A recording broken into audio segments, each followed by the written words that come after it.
Што ќе правите како влада? Очигледно дека се пожешко ќе станува, нели денска.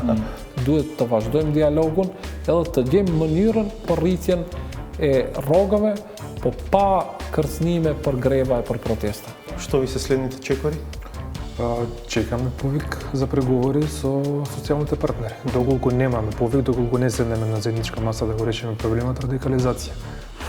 Вие го водите случајот со несудената конзулка во Њу Јорк, наша поранешна колешка Бесмира Ејупи, која во периодот од 2021-2022 од неколку буџетски институции примила хонорари во вредност од околу 7.000 евра, мислам дека. До каде стигнавте со тој случај?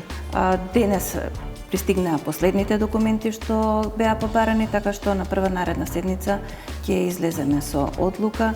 Проблемот е можноста со 30% собственост на земјиште вие да докупите, доприватизирате 70% државно земјиште. Која е целта на државата? Дали е целта багателно да го испродаде целиот државен имот или ќе го штити јавниот интерес врз основа на државен имот, затоа што не може да се гради јавен интерес на приватна парцела.